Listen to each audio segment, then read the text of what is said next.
एक बार एक विद्वान साधु घूमते हुए एक नगर में पहुंचते हैं। वे बहुत ही ज्ञानी साधु थे। दूर दूर तक उनके चर्चे थे। दूर से ही उन्हें देखकर लोग पहचान लेते थे और उनसे मिलने जरूर जाते थे। तब वह मार्ग में उस नगर के पास एक नदी के किनारे वृक्ष के नीचे बैठकर ध्यान करने लगते हैं। तभी आसपास से उस नगर के कुछ लोग गुजर रहे होते हैं। उस साधु को देखकर वे तुरंत पहचान लेते हैं और उनके पास चले जाते हैं। उन्हें प्रणाम करते हैं। थोड़ी देर में पूरे नगर में ये बात फैल जाती है कि एक विद्वान साधु वहाँ आए हुए हैं। सभी नगर के लोग उनको अपने नगर में ले जाते हैं और उनके बैठने की व्यवस्था करते हैं। साधु महाराज भी कुछ देर वहाँ विश्राम करते हैं। सभी नगरवासियों के मन में एक प्रश्न था जो वो उनसे पूछना चाहते थे। वे सब मिलकर तय करते हैं कि जब इतने बड़े विद्वान उनके नगर में आए हुए हैं तो क्यों न अपनी समस्या उन्हें बताई जाए। और तब वह उनके पास जाकर कहते हैं, बाबा हम आपसे कुछ पूछना चाहते हैं।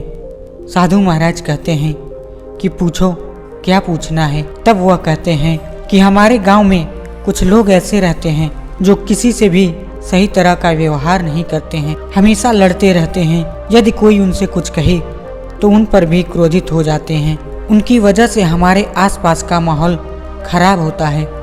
यह सुनकर साधु पूछते हैं कि फिर आप क्या चाहते हैं। तब उस नगर के लोग कहते हैं कि हम उन्हें इस नगर से निकालना चाहते हैं ताकि उनका दुष्प्रभाव किसी और पर ना पड़े। हम वर्षों से यहाँ एकता से रहते आ रहे हैं, लेकिन कुछ अज्ञानी लोगों के आ जाने से सब खराब होता दिख रहा है। वो दिन भी दूर नहीं जब उनके दुष्प्रभाव से सब खराब हो जाएगा, सब उनके जैसे बन जाएंगे। ये सुनकर साधु पूछते हैं कि क्या उनके जाने से सब ठीक हो जाएगा, ये निश्चित है। नगर के लोग कहते हैं, हाँ महाराज।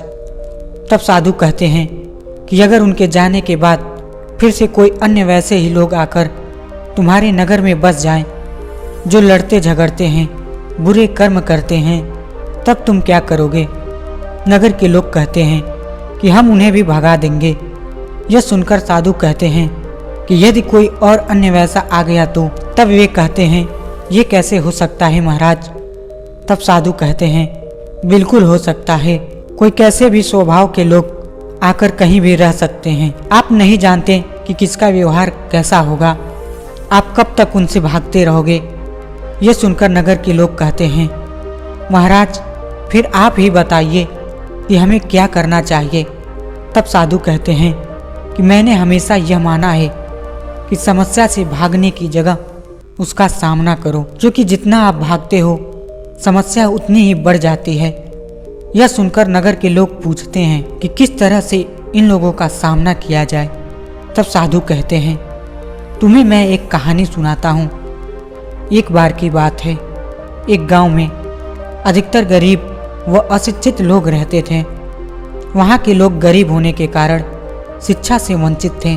वहाँ के लोग चोरी डकैती करके धन कमाया करते थे।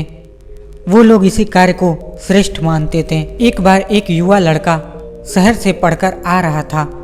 वो लड़का बुद्धिमान और होशियार था।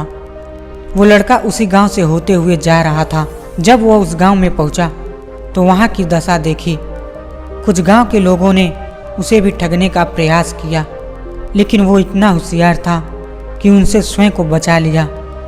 उसने देखा कि वहाँ के छोटे बच्चे तक को यही सीख दी गई थी। ये सब देखकर उसने सोचा कि अगर इनका अभी मार्गदर्शन नहीं किया गया तो उस पूरे गांव का भविष्य इसी तरह अंधकार में निकल जाएगा और इनकी कभी भी उन्नति नहीं होगी।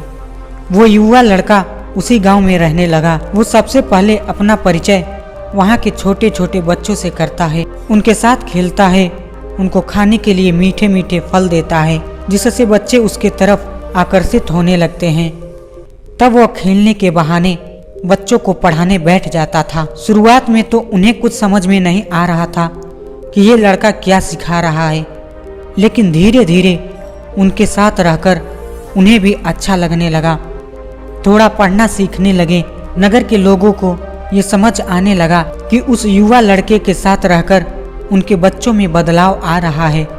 वो सही राह पर चल रहे हैं, उनमें उत्तम संस्कार आ रहे हैं। बाद में उस गांव के लोग भी उस लड़के के पास आकर बैठने लगे। वो उन्हें भी अच्छी शिक्षा से अवगत कराता था, सही गलत बताता था। उसने उनके जीवन में भी शिक्षा की अहमियत को स्थापित कर दिया था। एक दिन उस गांव का एक बच्चा बहुत बीमार पड़ जाता है, लेकिन गांव में किसी भी प्रकार की चिकित्सा की कोई सुविधा नहीं होती है, जिस वजह से उसकी हालत खराब होने लगती है। यह बात जैसे ही उस लड़के को पता चलता है, वो उसे तुरंत अपने गांव के वैद्य के पास ले जाता है और उसका इलाज करवाता है। यह सब देखकर उस दिन उस गांव के लोगों को एहसास होता है कि उनके गांव में किसी वैद्य का होना कितना जरूरी है। किंतु यह होता कैसे? उस गांव में तो कोई पढ़ा लिखा नहीं था। अब उनको एहसास होने लगा कि चोरी डकैती से जीवन नहीं कटेगा, और उस दिन से उन्होंने इस काम का त्याग कर दिया और सही दिशा की ओर बढ़ने लगे। तब युवक ने उनको शिक्षा दी और बताया कि आसपास स्वच्छता कितना जरूरी है। और एक समय आया जब सभी लोग उस मार्ग पर चलने लगे और फिर वह लड़का अपने गांव चला गया।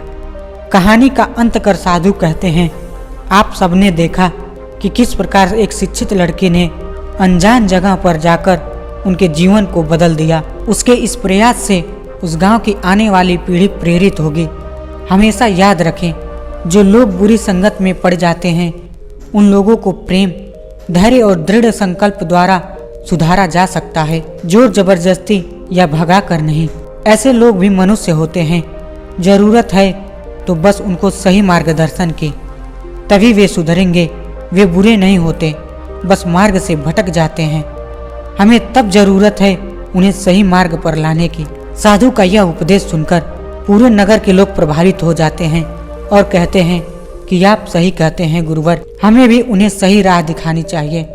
तब साधु कहते हैं, समस्या का सामना करना सीखो, बस आप प्रयास करना मत छोड़िए। धन्यवाद।